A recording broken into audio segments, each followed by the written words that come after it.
Dramas, fenómenos, avances, retos.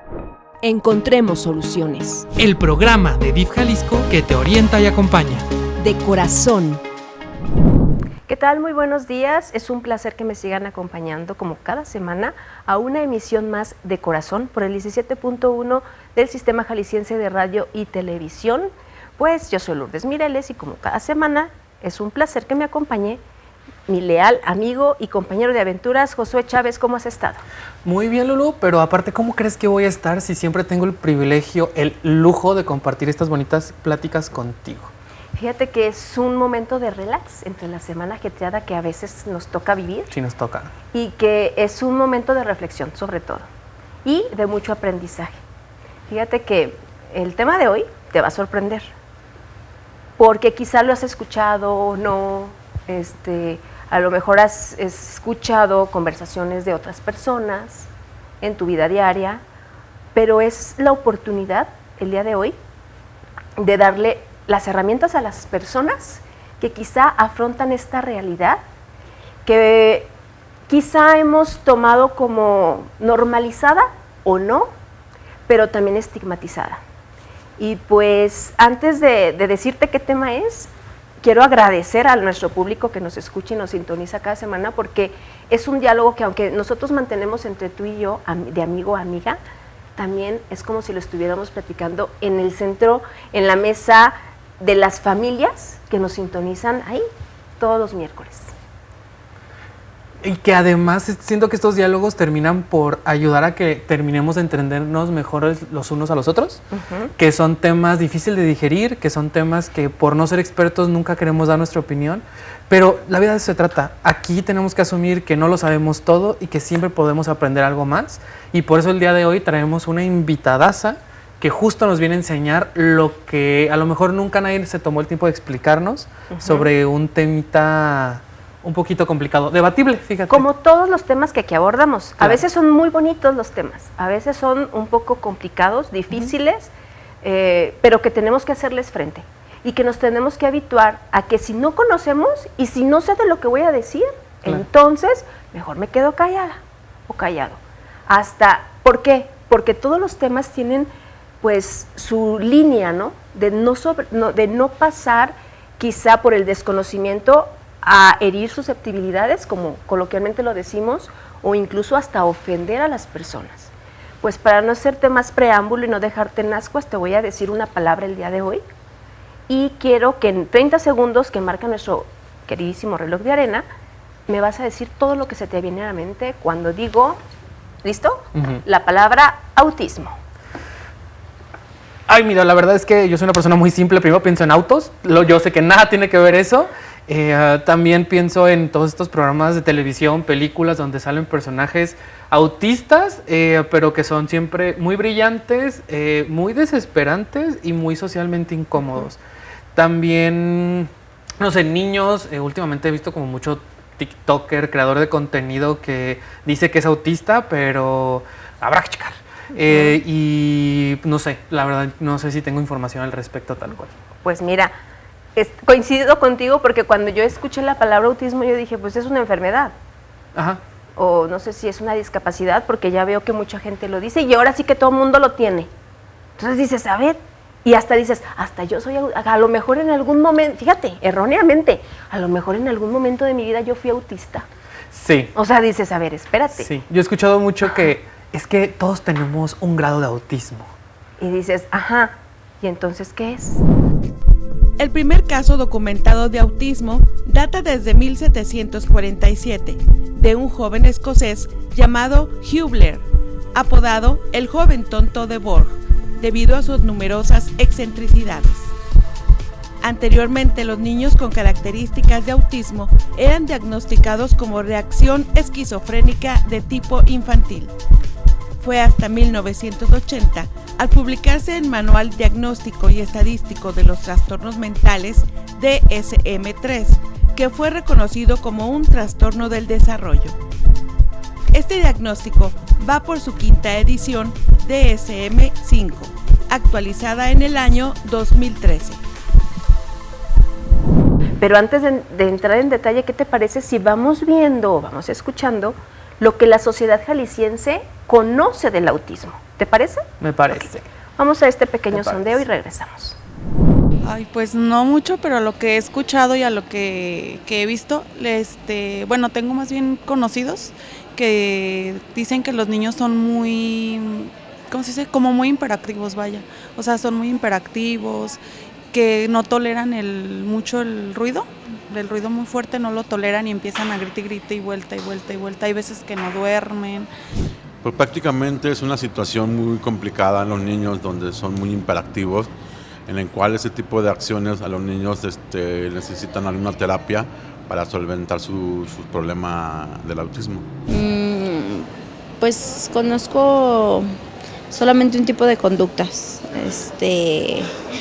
porque apenas derivaron a mi hija también a algún centro de esos.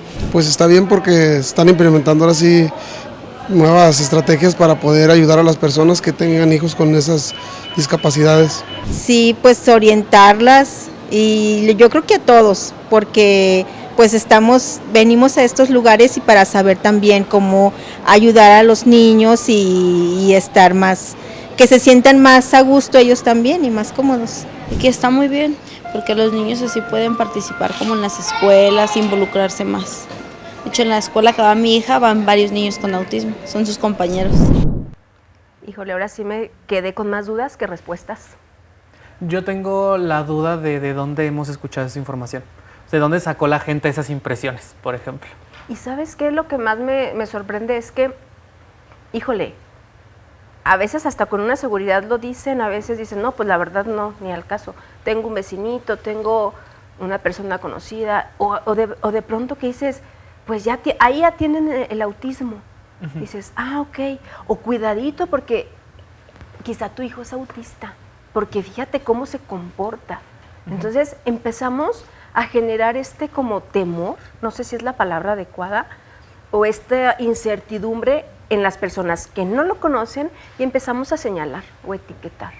Entonces, es preciso la oportunidad que tenemos, el de desmitificar, el de quitarnos esa venda o esos tapones de oído, no sé cómo decirlo, porque en algún momento yo pensé y hasta dije, creo que el autismo se está poniendo de moda. Uh-huh. Y a veces no sabemos si esas palabras que yo digo, el alcance que implican. ¿Tú qué has escuchado? ¿Qué has visto en los medios, Josué? ¿Tú que andas ahí todo el tiempo en la red? Porque no tengo nada que hacer. Bueno, eso dices. Bueno, básicamente creo que lo que yo he visto es que como que sí se pone de moda hablar de los temas. Uh-huh. Creo que se empezó a hablar mucho de la salud mental.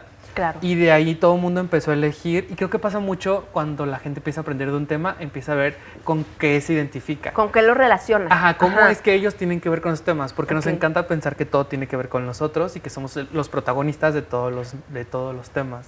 Los dueños de todos los moles y de todos los mariachis, quien quiere ser protagonista, claro. Entonces, sobre el tema del autismo, creo que también le pasó al déficit de atención, al TDAH. El TDAH. E hiperactividad. Ajá. Que también en algún momento yo digo, es que, perdón, pero digo, es que es lo mismo, ¿no? Pero no, es que cada trastorno, síndrome en dado caso, tiene sus características. Y englobarlos o meterlos en una misma cajita, desde ahí estamos mal. Y creo que el problema de hablar de salud mental es que todos queremos ser expertos sin investigar ni informarnos. Y sobre todo todos queremos encontrar soluciones, como que todos nos queremos comprar la cura milagrosa para estas cosas cuando a lo mejor ni siquiera tiene nada que ver contigo. Pasó también con el tema de la depresión, de la ansiedad. Estamos hablando de salud mental como si estuviéramos hablando del horóscopo, del zodiaco. Exacto. A ver, ¿cuál encaja conmigo? Soy depresivo con ascendente en autismo. O sea, de verdad así empiezan a hablar las personas en redes sociales. Porque sí estuve presente en las redes en ese momento, cuando creadores de TikTok fueron descubiertos que estaban fingiendo diagnósticos. Y toda la conversación que salió al respecto, luego decían, es que no los fingieron, es que no tienen por qué justificarse o no justificarse, pero creo que ese asunto de cómo se hablan de estos temas sí importa, porque sí hay personas que se están viendo impactadas de maneras que no podemos controlar por estas conversaciones en línea. Y ¿sabes qué? Por eso es importantísimo, como tú bien lo dijiste, informarnos. Claro. Si no sabemos, o sea, primero te informas y luego no te autoproclamas, porque pues ni siquiera eres experto, y para que hoy en día el autismo sea abordado por diferentes ramas de la ciencia, oye, ¿qué estudiaste tú, amigo, amiga? Para decir que sí, yo sé de que el autismo así se presenta. Pero para ya quitarnos esa venda de los ojos o esos tapones, como he dicho, ¿qué te parece si vamos a una pequeña pausa? Porque vamos a tener, como tú lo anticipaste, una invitadaza que realmente nos va a despejar todas esas dudas. Vamos a unos minutitos, es breve, no le cambie. De corazón. De corazón. Como se los prometí, fue muy breve esta pausa y pues ya estamos de regreso. Y tenemos a nuestra invitada el día de hoy. Ella es neuropediatra, Ixiu Cabrales. Bienvenida. Muchas gracias por la invitación. La verdad, sí, es, como dije hace rato, es un privilegio esas pláticas, pero tener a una persona con tu expertise, tus estudios, tu preparación, que ahorita ya me estuvieron haciendo spoiler, porque a mí, aquí mi compañero alumno me avisa para agarrarme en la movida. Entonces me estoy enterando de la gran persona, la gran profesional y del gran compromiso que tienes tú con este tema. Así que, para empezar, quisiera saber, porque creo que ese es el problema con el tema del autismo. ¿Cuál? Todo el mundo tiene una opinión y se cree experto, pero ¿desde dónde y desde qué credenciales lo está diciendo? Entonces, platícanos muy rápidamente, eres neuropediatra, pero ¿cómo llegaste a ser la experta en este tema? Bueno, no tanto la experta, me he preparado. Yo hice pediatría aquí en Guadalajara, en el Hospital Civil Nuevo. Tenía mucho inquietud en aprender de neurociencias, hice neuropediatría en el Instituto Nacional de Pediatría en la Ciudad de México. De ahí entré a una rama que es neurogenética, en donde se combinaba muy bien la clínica con la genética, y hace 4 años más o menos inicié un doctorado de investigación, en la cual fue donde empecé a integrar todavía más los trastornos del espectro autista, porque mi rama de investigación para el doctorado fue autismo. Entonces, pues de ahí es que he estado desarrollando, empapándome en el tema, pues para poder brindar mejor atención y explicación a todo esto, que es todo un tabú. Fíjate que me llama la atención, Ixiu. Pero primero, no sé si dije bien, lo pronuncié bien tu nombre. Ixiu. Y tengo esa curiosidad. ¿Qué significa? Es náhuatl, significa flor de luna. Por ahí mi familia, sí. Náhuatl. Es súper difícil para algunos decir el nombre, pero es náhuatl y está simple, Ixiu. Y uno solo, como dice. Ixiu. Perfecto. Ay, bueno, pues fíjate que me llamó la atención, antes de hacerte esta pequeña acotación, que eres neuropediatra y también mencionaste otra palabra dentro de tu estudio, de tu trayectoria, que es la genética. Entonces, desde ahí yo ya empecé. A ver, mi cerebrito, vamos viendo, entonces, ¿de qué estamos hablando cuando hablamos de autismo? Entonces, ¿es algo genético? Eso es todo un tema, porque hay muchas investigaciones respecto a la etiología, qué lo causa. Hay investigaciones en genética, en donde hay genes candidatos, no genes asociados como causa de autismo. Por ejemplo, hay algunas enfermedades o condiciones que se sabe un gen es igual a esta enfermedad. Y en los espectros del autismo realmente no hay un gen en específico, pero hay muchísimas investigaciones porque estamos en la búsqueda de ver si hay algo genético que nos lo esté causando, y al día de hoy no hay información clara al respecto. Y cuando, bueno, pues tu especialidad es la neurología, ¿está bien dicho? ¿Okay? Tiene que ver algo con el cerebro, ¿es correcto? Totalmente. ¿Cómo se relaciona entonces el cerebro con un trastorno, que era lo que ya una palomita no es enfermedad, es trastorno, pero ahorita nos va a desglosar que es un trastorno? Entonces, ¿tiene que ver algo con el cerebro este trastorno? Este trastorno, todo lo que sea trastorno, trastorno significa signos y síntomas igual a algo. Y entonces, hoy en día, ni siquiera el trastorno del espectro autista, aunque tiene su nombre, es una enfermedad, es una condición. Y entonces empecemos a cambiar ese concepto de si es enfermedad o es trastorno. Es una condición asociada a algunos síntomas que tienen los niños. Es que, ¿sabes qué? ¿Por qué te lo pregunto? Porque, te digo, cuando escuchas trastorno, dices, ay, es como algo muy feo o muy grave de la mente, o de algo como psiquiátrico. Como un error, como que el trastorno, como que es muy fuerte la palabra. pero realmente al decir trastorno significa que puede ser una modificación en algo, así de leve o de severa. Puede ser desde algo muy simple hasta algo muy amplio, pero la palabra trastorno es muy amplio. Entonces, muchas veces dices trastorno y se dice enfermedad y no es lo mismo. Entonces, sí hay que diferenciar. Por fines prácticos, el DSM-5 dice trastorno de los espectros del autismo o trastorno del espectro autista, pero esto hay que separarlo de que es una enfermedad. Esto es una condición del desarrollo. Bueno, pero yo tengo una pregunta porque me siento como el niño que no hizo la tarea. ¿Qué es el autismo entonces? Bueno, ¿qué es el trastorno del espectro autista? Les voy a ir desmenuzando como las definiciones porque vamos a encontrar muchísimas. Y es un trastorno del neurodesarrollo con una base neurobiológica y que tiene 3 características. Alteraciones en la comunicación, pero esta es comunicación verbal, o sea, mis palabras, y la no verbal, es cómo me comunico, cómo te pido las cosas. Muy bien. En la interacción social, cómo me desarrollo con mis pares o con los más grandes, y con alteraciones o conductas repetitivas o restringidas. Es muy amplia la definición, todo puede entrar ahí, pero esas son las características y la última definición de espectro autista. Cuando tú hablabas de síntomas, o en este caso características, la pregunta obligada, ¿son los mismos síntomas los que una persona que es diagnosticada las presenta o pueden ser nada más del comportamiento o nada más de la forma de comunicarse? ¿Cómo es? ¿Cómo se mezcla? Es muy, muy amplio eso porque yo puedo tener una alteración en la interacción social, pero tener un lenguaje adecuado, no tener conductas repetitivas, y eso no quiere decir que eres autista. Y entonces sí, como requisito, y para eso hay algunas herramientas para el diagnóstico en donde tenemos que ir haciendo checklists y decir cumple, no cumple, cumple, no cumple, y con eso llegar al diagnóstico específico. Ok.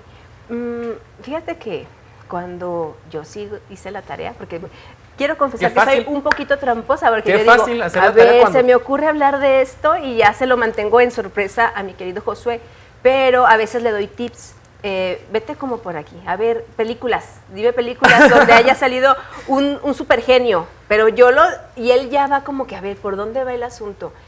En algún momento yo escuché que una persona autista es muy enfocada. A lo mejor es una de 1 millón o no sé. Entonces, cuando tú me dices que hay una serie de características que pueden ser limitativas en estos 3 factores, que es como comportamiento, interacción social y lenguaje, ¿verdad? O manera de expresarse. Puede ser que una persona durante sus primeros años de vida se desarrolle, pues obviamente cuando somos bebés no hablamos, casi. O sea, se desarrolle de una manera típica, por así llamarlo, y cuando un papá o una mamá empieza a detectar diferencias, porque a veces dicen, ay, es un niño cohibido, o una niña que se aísla porque pues es tímida, ¿sabes? O sea, ¿cómo ir desglosando estas características que tú nos mencionas para realmente ir identificando y pues llevarlo a una atención adecuada? Mira, anteriormente se decía que el autismo o los trastornos no se podían diagnosticar hasta cierta edad, 3, 4 años. Hoy en día sabemos que los niños, desde antes de los 12 meses o antes del año, ya empezamos a tener ciertas características que se salen de un desarrollo habitual. El principal es problemas para dormir. Son niños muy irritables, que cualquier estímulo sensorial, la luz, ruido, les empieza a molestar, y un papá a los 6 meses ya le hace como jugueteos al niño, ¿no? Y el niño tiene que responder a eso, sonreírles, no tener una indiferencia. Entonces, aunque no hable, si un papá empieza a notar que le hace juegos, que el niño es indiferente, que está conviviendo con él y está viendo las luces, desde ahí ya son focos rojos. Pero que lo identifiques no significa que ya es autista, sino si identificas esos datos, principalmente en la interacción o mucha irritabilidad, podemos hablar de que hay algo, y ese algo atenderlo de manera temprana. O sea que desde bebés los papás, primerizos o no, tienen que estar casi 24/7 observando al bebé. ¿Sí? Yo tengo una duda ahí, porque justo yo sí escuché cómo se trata esto del diagnóstico en niños, Pero escuché una cosa que me pareció un poquito alarmante, que es que en las niñas es más difícil diagnosticarlo también, porque como que no se presenta de manera igual. Sí. ¿O a qué se refiere? Eso es un mito, a ver, que nos va a... No es un mito, existe un nuevo término que es el autismo rosa, en donde por lo general en las mujeres son diagnosticadas de manera más tardía porque ciertas características no las desarrollan tan severas en comparación a algunos niños. Y entonces sí existe un impacto diferente entre el género masculino y femenino, y de ahí es que empieza a haber ese mito o esos pues, mitos. Es decir, en las niñas es diferente. Entonces sí hay una característica, de ahí las investigaciones genéticas, en donde sabemos que los hombres tienen un X y Y, las mujeres tenemos 2X. Entonces las investigaciones están abordando en esa parte de por qué. ¿Qué hay en las mujeres que es no tan severo a veces en comparación a los niños? Y fíjate que hablando ya de las diferencias entre género, ¿existe una diferencia marcada en la prevalencia de casos? ¿Cómo estamos en estadísticas, por ejemplo? Ha cambiado, pero eso ha cambiado porque las definiciones han cambiado. A grandes rasgos, en los años 90 había 4 por cada 10,000. Y entonces era algo, en Estados Unidos obviamente, que decían, bueno, espectro autista o autismo, como se decía antes. En las últimas investigaciones en Estados Unidos es 1 por cada 36 niños. A nivel mundial, según la OMS, 1 por cada 100 niños. En México hay un estudio que se realizó en León, donde estamos en 1 por cada 60 niños. Entonces es muchísima la prevalencia que ha incrementado. Y la importancia de conocerlo para, pues como dicen, que no nos agarre desprevenido. ¿Qué les parece si los invito a una pequeña pausa? Y vamos a regresar con el testimonio de una mamá que tiene, bueno, ¿para qué les adelanto? Mejor vamos a una pausa, regresamos. De corazón. De corazón. Regresamos a esta charla de corazón, como siempre, pues aquí con la doctora Ixiu Cabrales, que nos estaba desglosando lo que eran pues estos indicios del autismo, estas investigaciones y cómo se ha ido transformando pues el diagnóstico y la prevalencia en la población. Y les comentaba que vamos a conocer el caso de una mamá que está enfrentando su día a día, este reto de ser madre, pero también dentro del espectro autista. Escuchemos su testimonio. Creo que el amor hacia los hijos es lo que te hace superar todo eso, ¿no? Porque siempre va a ser difícil que te digan que tu hijo no es lo que tú pensabas que iba a ser. No distingues muy bien conductas que son muy del síndrome o dices, bueno, es que está chiquito o es que él es así, pero me di cuenta porque en la escuela siempre teníamos muchos problemas de conducta, o sea, siempre la misma referencia de él aprende, sabe todo, es muy listo, pero siempre era este problema, es que pega mucho, es que no se mantiene en el salón, y de ahí empezamos a trabajar con él, pero él ya tenía, que serán 6 años cuando nos llegó el diagnóstico. Uriel tiene 8 años. El pequeño, porque él tiene más, digamos que necesita más apoyo. Él no habla, él es no hablante. Como tenía mucha frustración por el hecho de no comunicarse. Él trabaja ya con una tablet, con pictogramas, entonces estos sistemas aumentativos, creo, de la comunicación, son los que estamos ya trabajando con él. Y yo noté en su actitud, en su semblante, a pesar de que ambos tienen autismo, Uriel sí es Santos sí es hablante, él es más independiente, él no requiere tanto apoyo, por así decirlo, es más en el tema social, entonces él tiene que visualizar ambas cosas, desde el soy autista, pero también soy adolescente. Entonces yo lo veo hasta cierto punto tranquilo, muy estable, muy perceptivo, porque ellos son una polaridad y me enseñaron que puede ser más fuerte, que puede ser más resiliente, que puede ser más paciente. Muchísimo aprendizaje, muchísimo, tanto del tema del autismo, pero de esta introspección de qué tengo que hacer yo para poderles dar a ellos esta parte, como tú dices, la mejor versión de uno mismo, ¿no? A partir de que nació mi primer hijo, yo dejé mi trabajo para dedicarme de lleno y creo que a estas alturas nunca hubiera podido regresar a trabajar, pero sí estoy con ellos. Y sí me costó trabajo dejarlo, pero creo que fue la mejor decisión que pude haber tomado. Sí creo que ya tenemos más herramientas, más apoyo, más redes, ¿no? Que podemos ir tejiendo. Y solo les diría eso, que no se sientan solos, que busquen, que siempre va a haber alguien que los va a escuchar y que los va a apoyar en cierto modo. Efectivamente me quedé impactada porque sus 2 únicos hijos varones manifestaron y son diagnosticados con autismo. Uno ya es adolescente, de 13 años, y el otro pequeño tiene 8 años. Pero doctora, me quedé impresionada porque si bien son muy diferentes, uno habla y el otro apenas está a sus 8 años de edad tratando de comunicarse y expresarse con elementos auxiliares. ¿Por qué se presenta esta polaridad, como ella lo dijo? Mucho tiene que ver la edad del diagnóstico. Si nosotros tenemos un niño dentro del espectro, en donde nosotros intervenimos de manera temprana, tiene mayor posibilidad de integrarse a una vida neurotípica, pero también es que tienen otros factores que van desde la parte genética, desde el estímulo, desde lo ambiental, que puede definirnos si un niño llega a ser verbal, como el caso del hijo de esta persona. Del hijo mayor. Del hijo mayor, y otro que es no verbal. Entonces ahí también es alguna condición propia del niño, en donde es difícil asegurar a un papá si su niño va a hablar o no va a hablar, pero sí orientar a qué herramientas darle para lograr ese objetivo. Entonces se comportan muy diferente, de repente se dice que es como una bandeja enorme de colores, porque hasta el día de hoy no existe un niño dentro del espectro que se comporte exactamente igual. Y ese es el problema, que comparamos y decimos, es que mi niño no tiene espectro autista porque el niño de autismo está allá, no habla, pero el mío sí. Y entonces eso se convierte en un reto.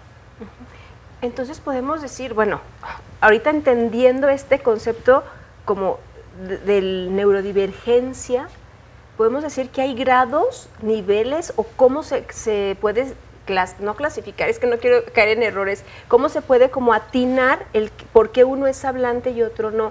¿Es más severo la característica o cómo ustedes como médicos cómo lo catalogan? Anteriormente nos decían autismo grado 1, grado 2, grado 3. En el 2013 se cambia por nivel 1, nivel 2, nivel 3, pero ese nivel depende de la funcionalidad del niño. Si yo soy un nivel 1 es porque sí, entro dentro del espectro, pero soy independiente, quizá la comunicación me es fácil. Si soy un nivel 2, dependo de mi familia para muchas situaciones. Claro. Y un nivel 3, pues es que ya estamos con un grado de discapacidad importante, tanto cognitiva, entre otras áreas, que dependo al 100% de mis familiares. Eso los define en niveles. Entonces, esto cambia y hay que saber que los niveles pueden cambiando dependiendo de la intervención. Entonces, de la edad. Y de la edad. Entonces, se trata de qué tan independientes pueden ser las personas con autismo. Una pregunta, creo que no la he aterrizado. ¿Por qué se llama autismo? Autismo... La etimología o a qué se refiere. Es algo muy viejo, desde 1943, Leo Kramer empezó a definir datos de niños con problemas sociales. En ese entonces se llamaba esquizoides o esquizofrénicos. Asperger empieza a cambiar y agregar algunas condiciones de niños sumamente inteligentes. Entonces, autismo como tal ha cambiado desde ese entonces. Y entonces, autismo o espectro autista te habla de la autonomía. Ya. Pero se refiere a que no operan como en conjunto con toda la sociedad, o ¿a qué se refiere eso entonces? Principalmente a la interacción social que se tiene. Que son independientes a interactuar con otras personas. Ya. Para los que nos escuchan en casa, que ahorita quizá los invito a que se tomen un cafecito porque está muy interesante esta plática. Cuando dices de la autonomía, se me vino una imagen, así yo soy muy visual, de que esté el niño, por las películas, ya sabes, los comerciales y demás, de que esté el niño como enfocado haciendo cuestiones repetitivas y así, y que todo el mundo alrededor se está cayendo y él sigue en lo suyo. Esta parte de la autonomía, si es correcta, ¿qué pasa en ellos? Porque dicen, las personas autistas perciben el mundo diferente. Es una frase que es muy sonada. ¿Qué pasa en ellos, tú que has atendido? a niñas y niños, ¿has podido dialogar con ellos? ¿Qué te manifiestan? Claro, pero también aquí depende mucho el cómo nos acercamos a ellos. El que un niño no interactúe, pues de ahí entra como el ensimismamiento. Estoy enfocado en mi hiperfoco de lo que a mí me gusta, pero no tengo interés en seguirte una indicación, en jugar contigo. Y entonces cuando se dice que los niños te ignoran, no te ignoran, su nivel de atención está enfocado en una sola cosa. Y si nos vamos todavía más a fondo, hablamos de neurotransmisores. Químicamente a nivel cerebral, que es lo que se está buscando, pasa algo en el cerebro de estos niños en donde no les permite estar en todo su entorno. O sea, estar en un momento, y ese momento se respeta. A ver, pero entonces creo que ya entendí por qué es tan complicado hablar de cómo se ve una persona autista o cómo se comporta una persona autista, pero yo voy a representar al público en este momento, allá en casita que usted nos está viendo. La verdad es que sigo sin entender entonces cómo se diagnostica. O sea, tú ya eres la experta aquí en la medicina, ustedes son los que ponen el diagnóstico. ¿Cómo le hacen? O sea, si no todas las características se presentan de la misma manera, si a lo mejor no todos van a tener el mismo comportamiento al mismo grado y hay niveles, entonces ¿cómo sabes que está presente? Porque a lo mejor por eso la gente dice, yo soy poquito autista, y se le hace que tiene sentido porque pues encaja con ciertas características. Encaja con ciertas características. Mira, aquí es todavía frustrante para uno como clínico, porque las herramientas diagnósticas es observación, cuestionarios, y mucho es el cómo contesto yo un cuestionario. Hay cuestionarios ya estandarizados, por mencionar uno y el más famoso, A22, ADR, que dependen de la edad, además de algunos criterios del DSM-5, donde vamos haciendo y observando. Pero, por ejemplo, hay una pregunta en los cuestionarios en donde dice, ¿tu niño voltea a su nombre? Entonces, si un papá, sin una asesoría de un experto, hace ese cuestionario en internet, como pasa frecuentemente, es, mi hijo se llama Juanito, y el niño no voltea y dice, no voltea. Pero resulta que el día al día, la mamá no le decía Juanito, le decía bebé, le decía chiquito, y a eso sí voltea. Y entonces, estas herramientas diagnósticas van mucho y hay capacitaciones para ella, para saber cómo interpretar la respuesta del papá, para saber si entra o no entra dentro de esos criterios. De ahí en más, al momento no existe otra herramienta diagnóstica, no existe un estudio de sangre, de repente hay mucha confusión cuando pedimos estudios como resonancias, electroencefalogramas o algunos que los conocen como mapeos, donde dices que aquí dice que tiene autismo, y esto es un mito.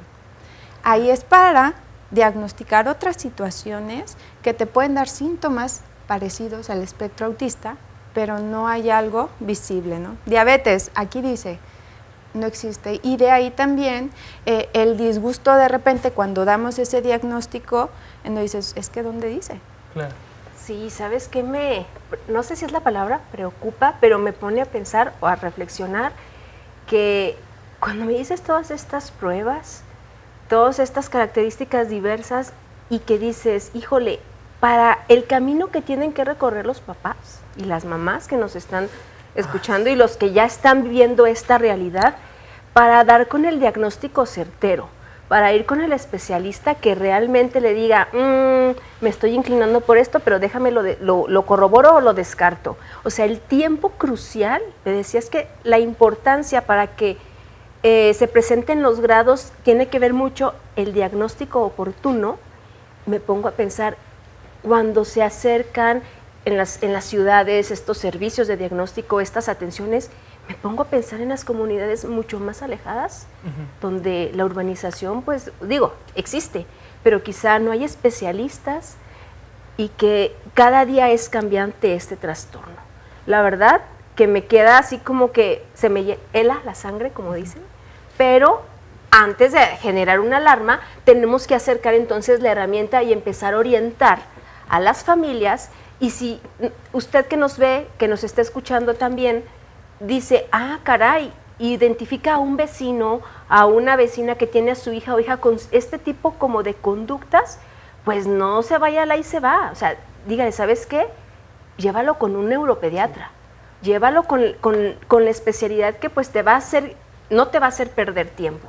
Porque a veces también están las creencias de, pues dale estas gotitas, sin despreciar ninguna medicina alternativa ni nada, pero ¿cuánto pasa, cuántos meses en donde el niño a lo mejor es incomprendido por sus padres, o los padres se sienten que traen un problemón cuando realmente hay un tratamiento? ¿Qué te parece, Josué y doctora Ixiu? Es que me gusta mencionarlo. Es que son adorables, la verdad.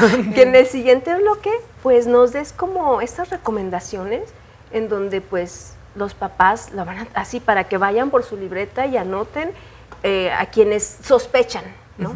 De que su hija o hijo presente el trastorno, ¿les parece? Me parece. ¿Okay? Pues vamos a una pequeña pausa que se me está yendo ahora sí el programa como agua. No le cambie. De corazón. De corazón. Pues ya llegamos a la recta final de este programa, pero pues tenemos todavía muchas preguntas, Josué, así que vámonos rápido. Sí, la verdad es que yo me quedé con un punto muy importante que creo que muy probablemente la gente allá en casa también tiene este problema, que es el acceso a estos especialistas. Porque aquí tenemos a ti, que eres una neuropediatra, pero me queda claro que en tu currículum tienes un montón de estudios que tuviste que cursar antes, y para que un especialista llegue a ese punto, pues entonces ¿cuánto tiempo se va a tardar alguien en tener acceso a ese especialista? ¿Quién diagnostica? ¿A quién se pueden acercar? La Asociación Americana de Pediatría, dentro de los criterios, habla que el pediatra, como primer contacto de un desarrollo de un niño sano, tiene la habilidad de diagnosticar o abordar pruebas de tamizaje, y de ahí es algo multidisciplinario, desde un neuropsicólogo, desde un psicólogo con alguna herramienta de neurodesarrollo y un paidopsiquiatra. Entonces, cualquiera de esas especialidades tiene las herramientas para llegar a este diagnóstico. ¿Y el tratamiento en qué consiste? Una vez que ya está diagnosticado, ¿es el mismo tratamiento para uno, para otro? Que a lo mejor ya sé la respuesta, pero quiero que tú nos lo digas. Aquí va a depender mucho de la edad. Si un papá antes del 1 año y medio, 2 años, detecta la irritabilidad, la falta del contacto visual, seguimiento de indicaciones, aquí entra la terapia sensorial. Entonces, hay fisioterapeutas o psicólogos que tienen certificaciones en integración sensorial, en donde el objetivo es traerlos aquí, que interactúen, que nos hagan caso. Después de cierta edad, se agrega a veces terapia física, en ocasiones empiezan con terapia de lenguaje y comunicación, pero no quita la primer terapia.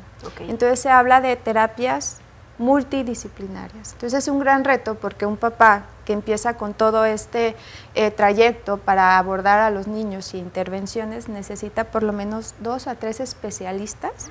¿Por semana? Por semana o por mes, dependiendo obviamente de las necesidades del niño y de lo que el papá pueda dar. Entonces son varias terapias, pero nos resumimos en terapia física, terapia ocupacional, terapia sensorial y de comunicación y lenguaje, que son los 4 pilares para el tratamiento de esta situación. Cuando hablas, fíjate, de un paidopsiquiatra, cuando dices psiquiatra es el que te medica cuando algo está ahí mal, ¿no? En la válvula, no sé, del cerebro.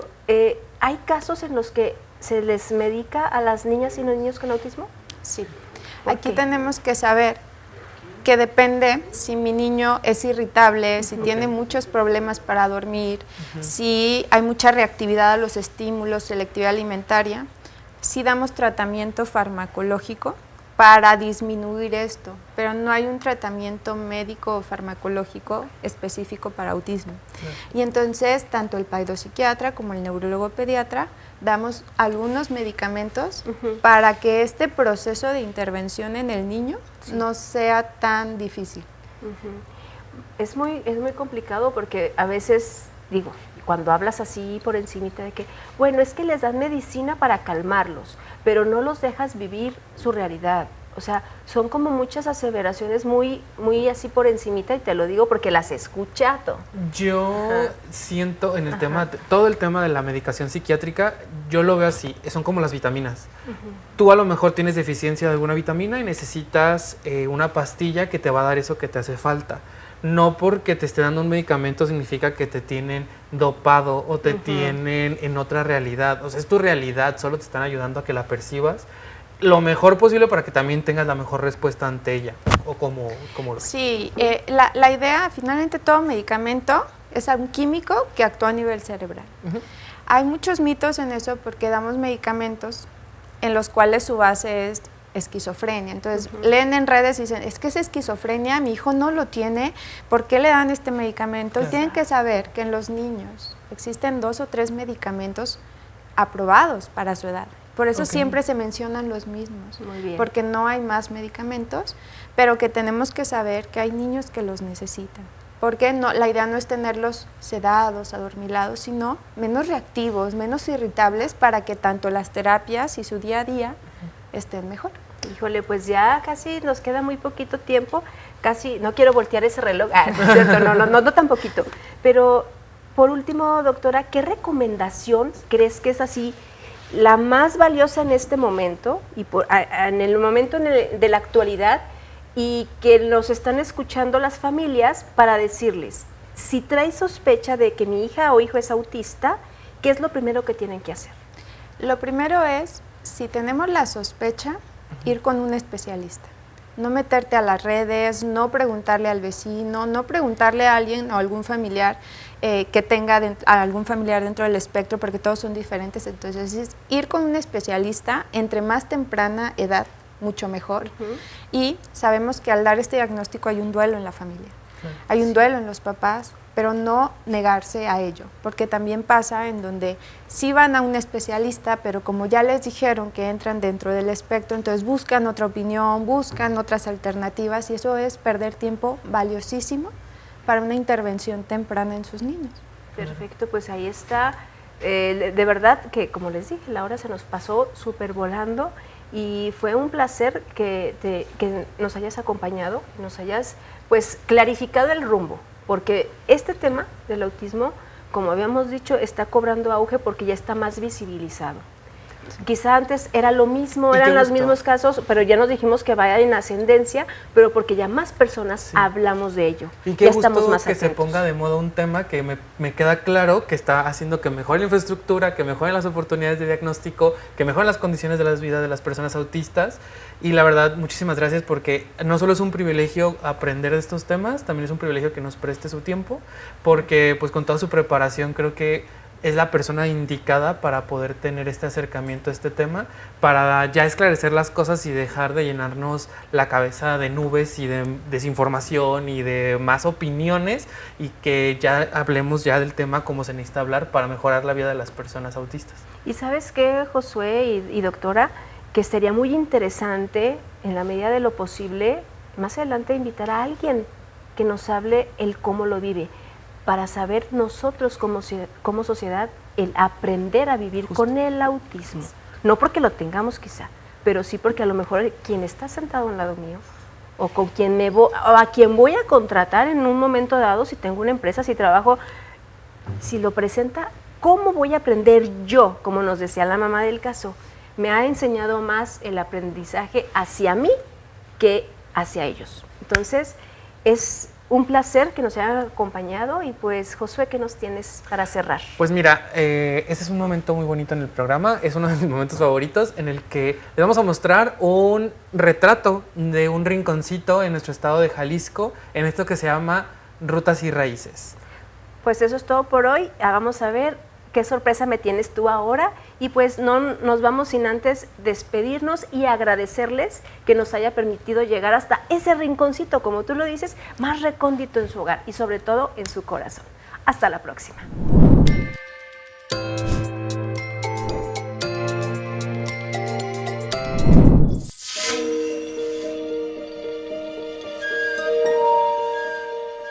Guadalajara en flor, el latir de las jacarandas y primaveras.